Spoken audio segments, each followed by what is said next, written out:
नमस्कार प्यारे दोस्तों, चलिए आज की कहानी शुरू करते हैं। मजबूर माँ की कहानी। एक माँ की ममता।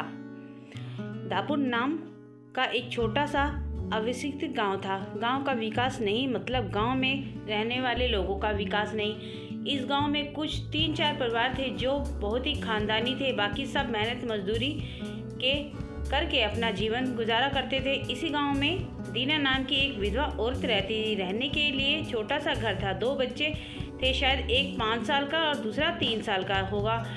दीना का पति बहुत ही मेहनती था। वह दीना को किसी चीज़ की कमी महसूस नहीं होने देता था या कैसे भी हालातों में साथ नहीं छोड़ता था। कैसी भी परिस्थिति में दोनों साथ मिलकर सामना करते थे, पर कौन जाने किस पर कौन सा अनर्थ कब आ जाए। दीना के जीवन में ऐसी घटना घटी कि उसी घटना ने दीना के पति को छीन लिया। दीना के पति के गुजर जाने के बाद ऐसा लगा कि मैं जिंदा हूँ पर मुझ में जान नहीं है। परिवार चलाने के लिए अब दूसरा कोई सहारा नहीं था सिवाय दीना के।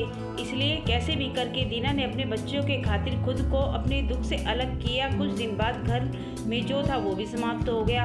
अब खुद क्या खाए और बच्चों को क्या खिलाए, ये समस्या उसके सामने खड़ी हो गई। बच्चों के लिए दीना को अभी कुछ काम करना ही था, इसलिए दीना अपने दोनों बच्चों को साथ लेकर जहाँ काम मिलता वहीं जाया करती और दिन भर मेहनत करके जो भी मजदूरी मिलती उसे अपना और अपने बच्चों का पेट भरती थी। ऐसे ही समय बीतता गया और चलता रहा। लेकिन एक दिन दीना को शरीर में थोड़ी कमजोरी महसूस होने लगी। फिर वह काम पर गई। ऐसे ही 2-3 दिन दीना काम पर जाती रही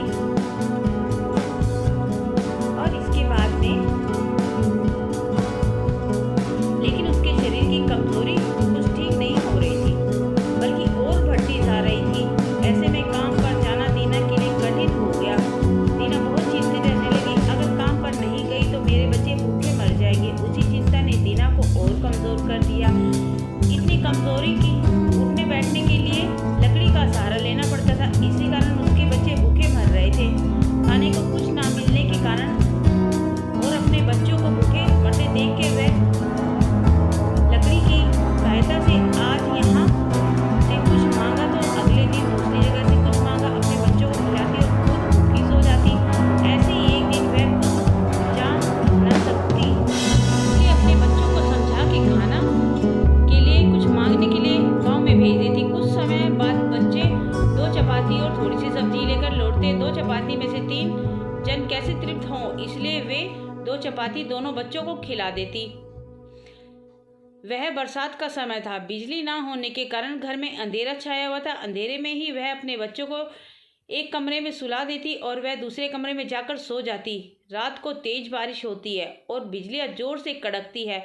दीना को थोड़ी आराम मिलता है, इसलिए वह गहरी नींद में पड़ जाती है। ऐसे में दीना को एक सपना दिखाई देता है। वह एकदम तुरंत उठ जाती है और काम पर जाती है। वह सोचती है अपने बच्चों को काफ़ी समय से अच्छा खिलाया नहीं है, इसलिए वह अपने बच्चों के लिए स्वादिष्ट खाना बनाती है। बाद में अपने बच्चों को और वह साथ बैठकर खाना खाकर सो जाते हैं। अगले सपने में दीना ने देखा उसके बच्चे जिस कमरे में सोए थे उस कमरे का छत गिरकर उसके दोनों बच्चे मर जाते हैं। सपने में से दीना एकदम उठ खड़ी हुई हो जाती है और